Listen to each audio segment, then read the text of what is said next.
In the beginning, there was Must-See TV Thursday, and America laughed. Then came Must-See TV Tuesday, and America laughed again. This fall, NBC presents Must-See TV Sunday, and America will get mad and not lose hope. Mad About You and Hope and Gloria will be on Must-See TV Sunday this fall on NBC.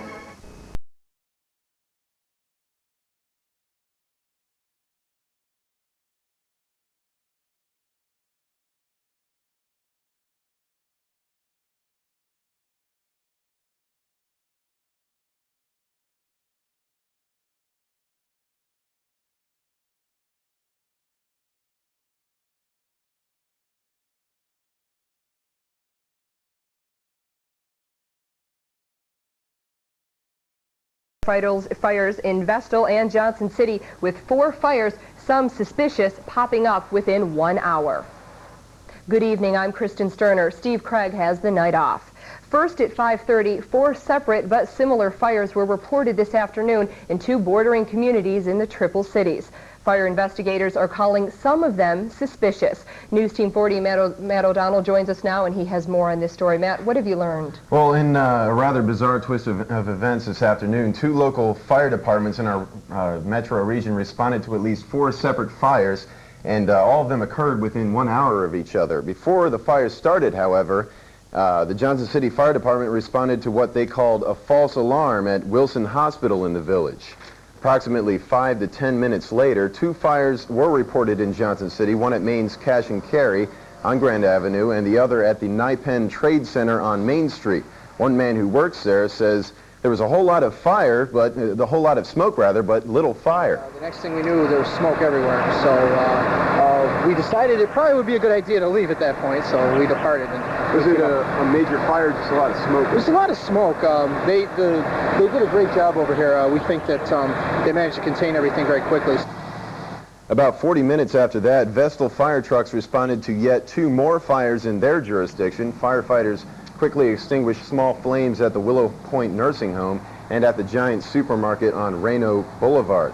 From talking to witnesses and officials at the scenes of these fires, we can tell you that they're all very similar.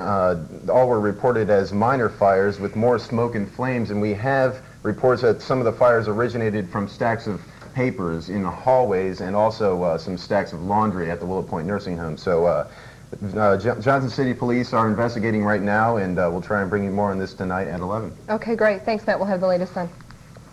Also tonight, News Team 40 has learned a former Village of Johnson City attorney is facing charges he defrauded the village. William Maney, seen here on the right of your screen, next to the former village mayor, Edward Bonsek, and his wife, has been indicted by a grand jury with 1 count of grand larceny, 1 count of defrauding the government, and 19 counts of offering a false instrument.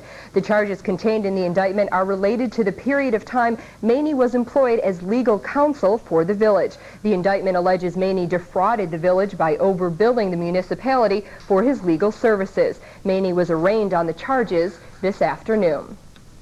Well, there is some good news today for many area businesses in the southern tier. An international baseball tournament has drawn hundreds of visitors and lots of revenue to our area.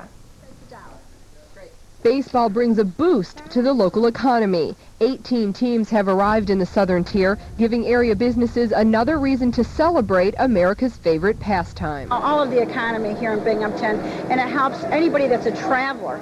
I mean, if they come in here and stay in Binghamton, if they eat at a restaurant, or if they go to see one of the attractions, when they leave here, they go back hopefully with a positive attitude about our city and hopefully visit again. Bachman says the annual tournament is a great source of revenue that draws visitors from all over the U.S., Canada, and Venezuela.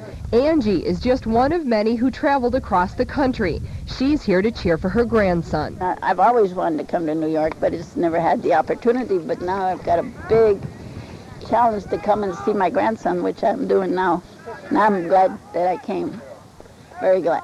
Besides filling up area hotels and restaurants, tournament goers are also learning a lot about the game and our area. We haven't seen a lot of teams out of our city, so it's going to be good. It gives the kids a chance to see how they measure up against other talent, and of course it's a great camaraderie, and even as coaches we learn a lot of different things from other coaches. It's a great chance for us to learn more about baseball and see what kind of baseball they play here, and it's just a great chance to have fun and become closer to each other. This is the 12th annual American Legion Baseball Tournament to be held here in Binghamton. The tournament ends on Sunday, and Rob is going to have more on today's games later on in sports.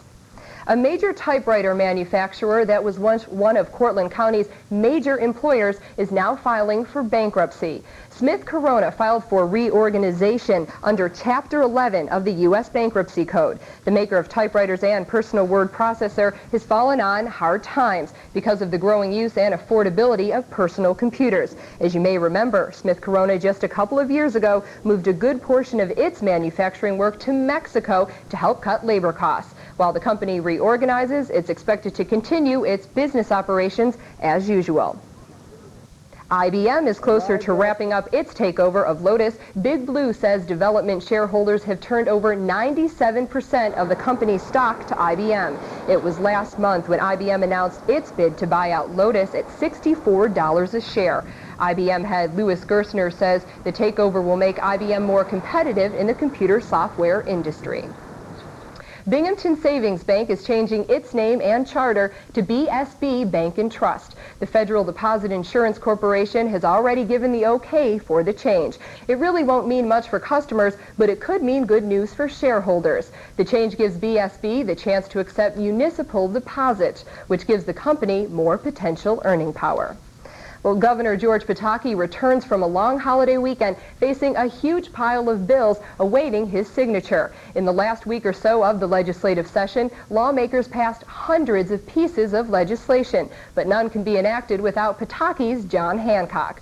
One measure Pataki has vowed to sign into law is the New York version of Megan's Law. It requires convicted sex offenders to register with the state, and it allows residents to call a number to check and see if someone they suspect is on the list. No word on when Pataki plans to sign Megan's Law. The governor has already signed other landmark bills. On August 1st, it will become legal to drive 65 on some highways in New York. And on September 1st, the death penalty will also return to New York. Lawmakers approved capital punishment by lethal injection early in the session. Governor Pataki campaigned on bringing back the death penalty to the Empire State. And now we're going to take a break from the news to check in with Erica for our first look at today's forecast. Erica?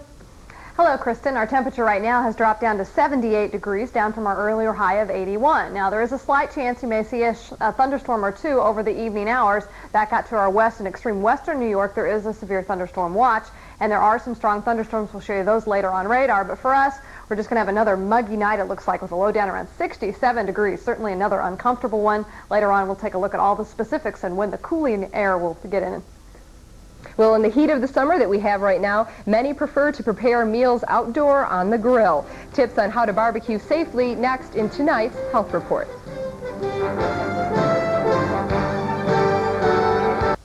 To fill your expectations takes a special touch. At Per Hatch Pharmacy, it's what you expect from us. Touching your life, day after day. Touching your life. Per Hatch Pharmacy, touching your life. Finding a low-priced tire isn't that hard. But when price and quality get in step, then you're dancing to our tune. Cooper, your next set of tires. There's an American tire company that's been making high-quality tires since 1914. It's not the name you were thinking of, is it? Cooper, your next set of tires. See Norm Slocum or Steve Persons at Moore's Tire Sales, Taylor Road, Owego, or one of their many area sub-dealers. We're now passing through Devil's Canyon, where it's 120 degrees in the shade. Do you sing, Gordo?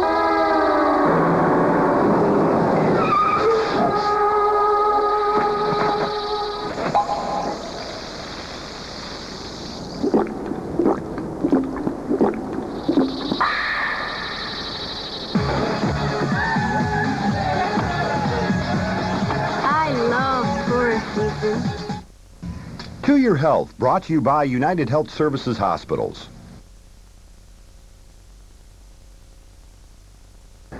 Over 500,000 Americans suffer from strokes each year, and strokes are the third leading cause of death in the United States.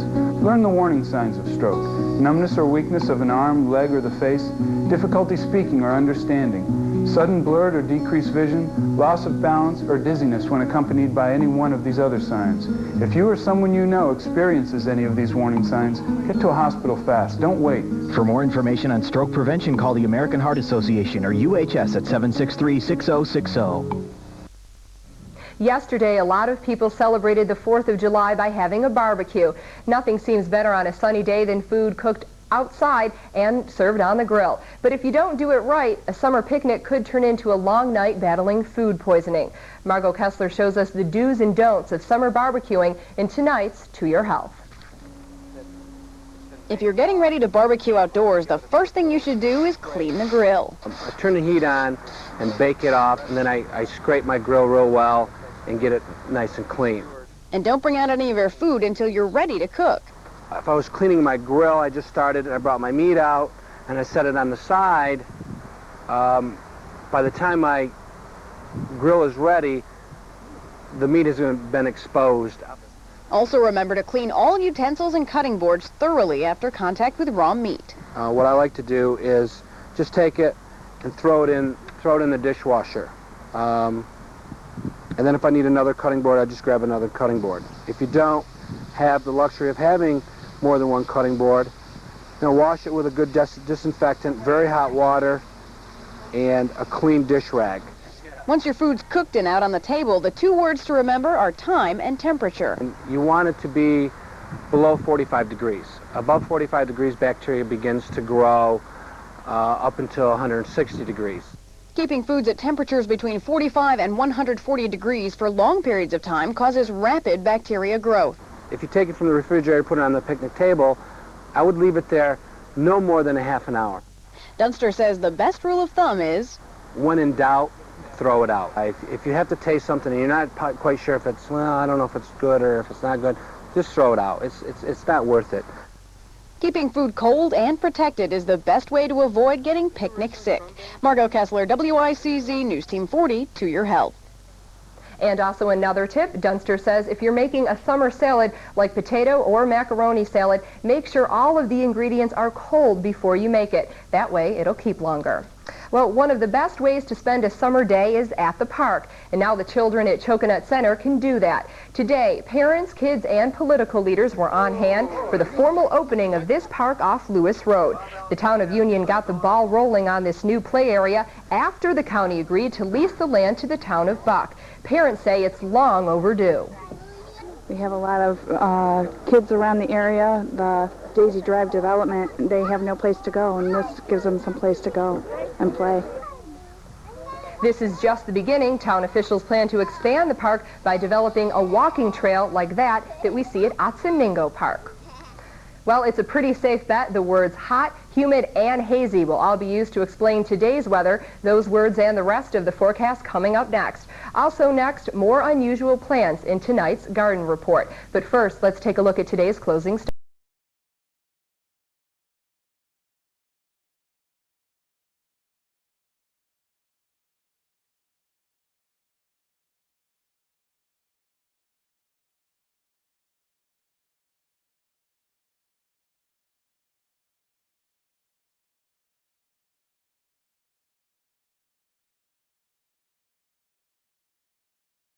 Of New York and turn your summer into a great adventure.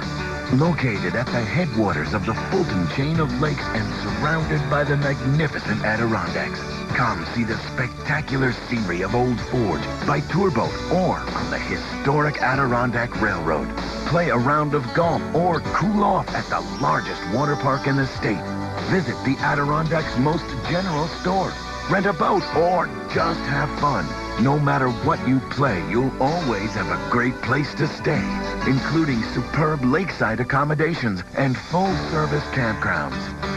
And the dining is always delicious, with a wide selection of restaurants and a great variety of fare. Old Forge. Call now for your free discount coupons and Central Leather Stocking Adventure Pack. 1-800-233-8778. Tonight's Your Home Garden Report brought to you by Hillside Garden Center. Hi, George Caulfield's here, getting ready for our next landscaping job. It's a real specialty with Hillside Garden Center, whether working from scratch or turning your own ideas into beautiful reality. Give us a call or bring your photos to show our landscaping pros when you come in for this week's special. Bring home a dozen gorgeous carnations, just $4.99, and Russian sage, Judge Perennial of the Year, yours for just $5.99. Come on in and see us at Hillside Garden Center, where we've got the touch. George Caulfield has 2 trees to show you today that will certainly add some interest to your landscape as we bring you part 2 on unusual stuff for your yard. As we talked about on the last segment, we were going to look at some unusual trees, or trees that would be sort of a conversation piece in your yard. And boy, does that smell nice. Smells just like lilacs. And really what this is a Japanese tree lilac. Has a time of bloom from mid to the end of June. Very colorful, very hardy. Kind of a nice plant to have. It does smell just like lilacs. I'd like to talk about another item tonight, and it's a harlequin maple or variegated leaf maple, and if you'll just follow me, we'll go take a look. This is the harlequin maple. From a distance, as you're, again, driving down a road, this tree looks almost white, and it's a foliage color, and it stays on all season long. And as we were looking at this, I happened to notice that, isn't this unique, in which the top of the foliage, this from here up, has the nice harlequin or variegated leaf to it, and yet off the same stem, for whatever reason, there's a group of leaves that are not variegated. I'd be anxious to see what this looks like another year, if this followed through the same, or maybe another year these would be variegated. Well, I guess that's it for tonight. I'll see you on Friday. You know, Eric, I hate to complain in our area when you have a hot, humid day with all the snow and everything we see around here, but it was just miserable. I couldn't stand it outside It certainly today. has been very uncomfortable. The humidity is making it a lot worse because temperatures out at the airport are only getting into the lower 80s, so it's not like it's 100 degrees, but it certainly feels like it with the heat index. And of course, we're going to expect another day of it for sure, and then Friday's kind of a transition day, and we will get cooler air in here for the weekend. We're going to get the rain to wash some of this out for us? Yeah, we'll try to get some. It's very scattered at this point. We could use it. Yeah, we'll take a look outside right now at our currently, I guess, cooler conditions than it was a couple hours ago. We're down to 78 degrees, but the relative humidity is certainly staying with us and will remain high on into Friday, 71% right now. The winds are out of the south at 15 miles an hour, and the barometer remains high and steady, and that's not helping us get any rain. We do have some widely scattered thunderstorms in the region, but mainly out in western New York and parts of Pennsylvania. Mostly cloudy skies right now in Elmira, 84 degrees, hazy conditions in Ithaca, and 85. A little cooler where the clouds rolled in Montrose, 73. Sarah reports 85, and Scranton comes in with cloudy skies and 80.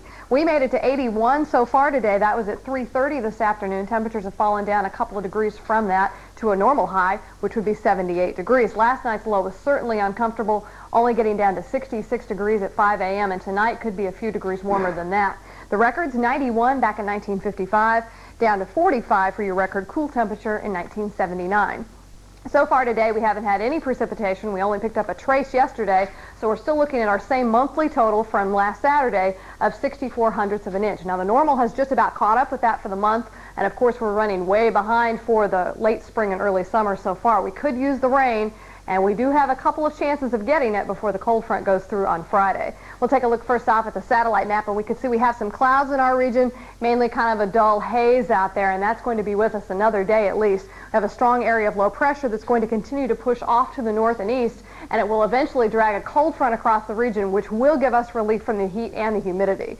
Right now we have a very strong line of thunderstorms on the southern edge of the cold front, down through central Louisiana, back into Texas, certainly dropping some hail, very strong gusty winds, and a lot of rain. And for us, we have a little bit of light rain shower activity and a few isolated strong thunderstorms. This one was in Livingston County, pulling up to the north and east at about 30 miles an hour. More scattered stuff, but again, western Pennsylvania is the only one included in the severe thunderstorm watch. We're clear right now. If we get some development down to our south and to the west, we may see an isolated thunderstorm. Other than that, not a real good chance for rain until the cold front gets closer, and that will be tomorrow late in the day and then again on Friday. This is the frontal boundary I'm talking about. An area of low pressure will continue to give us a chance at least for moisture every late day evening until the front passes. By tomorrow evening, a better chance of some strong thunderstorms out ahead of it. And by Friday morning or early midday, that's when the front should pass. And then Saturday and Sunday are going to look pretty good on the backside of this. Temperatures in the meantime are certainly going to make it well up into the 80s, especially around town for your afternoon highs. We will see the cooler 70-degree temperatures for highs for Saturday and for Sunday, so the weekend's going to be pretty nice. But in the meantime, it will continue very humid, some isolated thunderstorms, and an afternoon high just around 60, or an overnight low of 67 degrees. So certainly temperatures down around 70 degrees for your low. You'll need the air conditioning tonight, and tomorrow's going to be another mostly cloudy and muggy day. We will see some scattered late-day thunderstorms, and the closer the front gets to us, the better opportunity that some of those storms will be strong. So, of course, you'll want to turn into the news tomorrow evening. 84 for tomorrow's high, and the extended forecast shows a lot of relief. Friday will be a little cooler, high of around 80 degrees, and again, a mostly cloudy day. It will still be humid, some scattered showers and thunderstorms along with a cold front. That'll be about your best chance for rain or any appreciable moisture in the old rain gauge. Saturday morning, maybe a drop or two, some leftover clouds, but Sunday looks good. Monday looks good too, Kristen. Not a bad weekend. Hopefully we'll get the front through and things will look a lot better. I definitely like the looks of Sunday. I think that's going to be the day to be outside and enjoy it. All right. Certainly. Great. Thanks a lot, Erica. Okay, see you later. Next in sports, a rundown of the winners and losers from Wimbledon, and also the highlights of the World Youth Baseball Classic. Stay with us.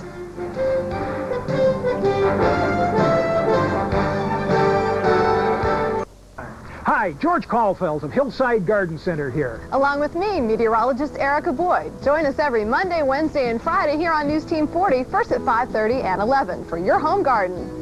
I'll bring you helpful hints and sound advice to help you plant and maintain your home garden. And I'll bring you the most up-to-the-minute weather forecast, so you'll know when to expect the rain and sun that makes your garden grow. Watch Your Home Garden Monday, Wednesday, and Friday on WICZ News Team 40, first at 5:30 and 11. I like teaching because I like working with people. I enjoy music, and I just have a really good time. It's a great class because you pretty much do a little bit of everything, working the opposing muscles. To set someone up in a program, it usually takes about an hour to an hour and 15 minutes, an hour and a half at the max. I enjoy taking new people around the facility, showing them how to use the equipment, making sure they know how to use the equipment. We make exercise fun with these great specials. Energetics, Main Street, Vestal. Tonight's Sports Team 40 report brought to you by Dick's Clothing and Sporting Goods.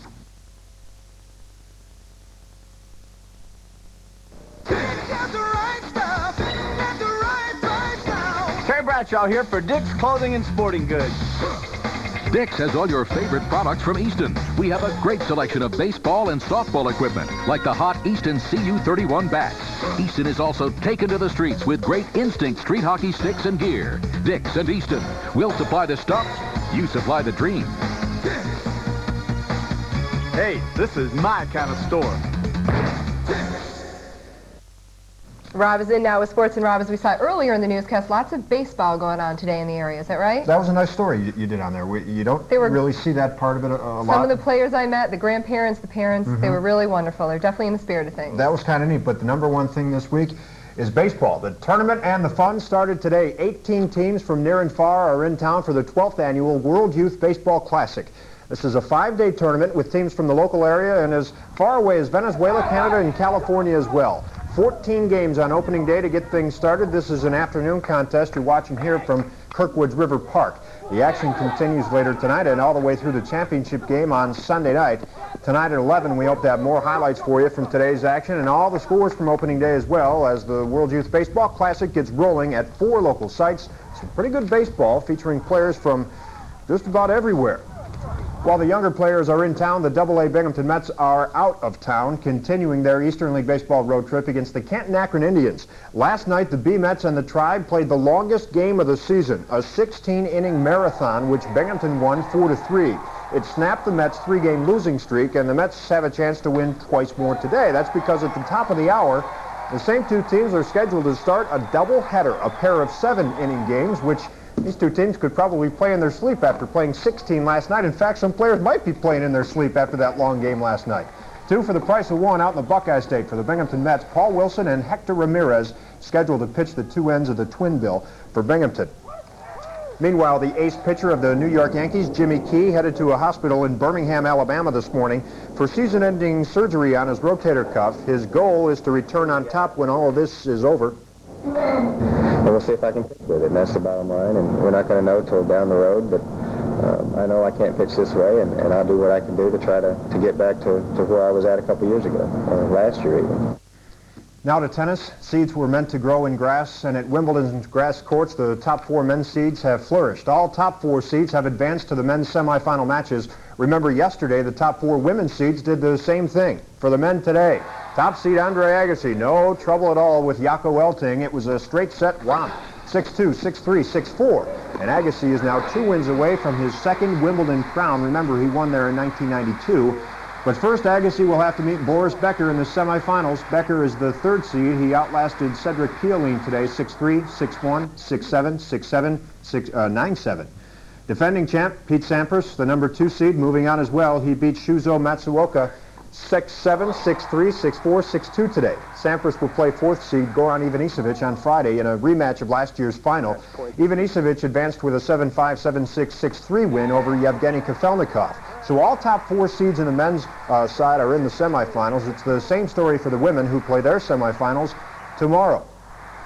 Here are the matchups tomorrow at Wimbledon. For the women, top seed Steffi Graf plays number 4 Yana Novotná, and 2nd seed Arantxa Sanchez Vicario plays defending champion Conchita Martinez. All of that tomorrow, with the men back on the court on Friday. The NHL's New York Islanders officially named Mike Milbury their new head coach this morning. He is the 6th coach in team history. Milbury was a player for 11 seasons. He coached the Boston Bruins before moving on to the TV studio last year. Now he's back behind the bench, this time with the Isles.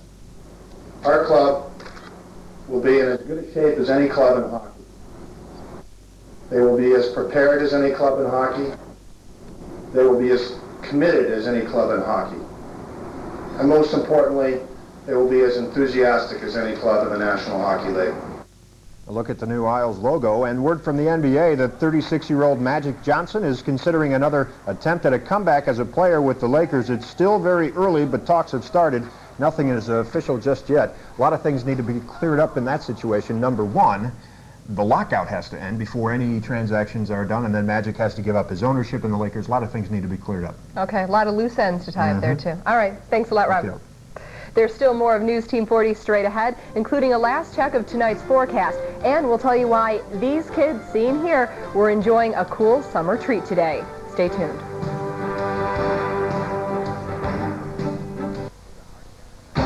For the hearty appetite, Theo's Southern Style Cuisine is the one place that can satisfy. From Theo's own home-cooked barbecued ribs and chicken to the heartiest beef and pork barbecue sandwiches and the best jumbo wings. Start every meal with delicious soups including shrimp or chicken gumbo and top it off with a homemade pie. Or try our delicious vegetarian platter. And don't forget our Sunday brunch with a fabulous selection of breakfast and lunch specialties. Theo's Southern Style Cuisine, 11 Main Street at the Arch, Johnson City. This segment of News Team 40 is brought to you by your friendly Giant supermarkets, where every day is Savings Day. Get more for your grocery dollar when you shop at Giant. Store-wide savings that always lower your total food bill, plus extra savings on these featured specials. All Coca-Cola, Sprite, A&W Root Beer, Nestea Cool, Sunkist Orange, and Dr. Pepper. 12 packs of 12-ounce cans, only $2.88. All Dole 100% fruit juice blends in a big 40-ounce jar, just $3 for $5. And Mardi Gras paper napkins, 250-count package, just 99 cents. See you at the Giant. Cooling off on a hot day with a bowl full of the sweet stuff. It's a great idea that some area kids decided to give a try to today. About 20 members of the Broome County Urban League Summer Enrichment Program kicked off the summer festivities with an ice cream social and enjoyed it with all the fixins. Cool whipped cream, Hershey, and a cherry. I have vanilla ice cream with caramel, whipped cream, and cherry on top. cherry on top. Is that your favorite kind of sundae? All of the ice cream was donated by Pat Mitchell's. The event is just one of the many Urban League Summer Kids programs that they will be enjoying this summer. And they definitely look like they're having a good time out there today. And we'll have more ice cream eating weather. You're going to need it to cool off overnight tonight because it's going to be so warm. As we take a last check at our forecast, another uncomfortable one, I'm afraid. 67 for your low and a chance of some isolated evening thunderstorms, meaning most folks won't get them at all, but there is a slight chance in case one pops up. And it's bad, we'll let you know all about it. Okay. On Channel 40. All right, sounds great. Robbie, you going to go out to any more baseball games this evening? Yeah, we're going out to a couple more tonight. We'll have the highlights at 11. Okay, sounds good. Rob and Erica will be back at 11. I'm done for the evening, and I'll see you back here tomorrow. In the meantime, hope you have a great night. Bye.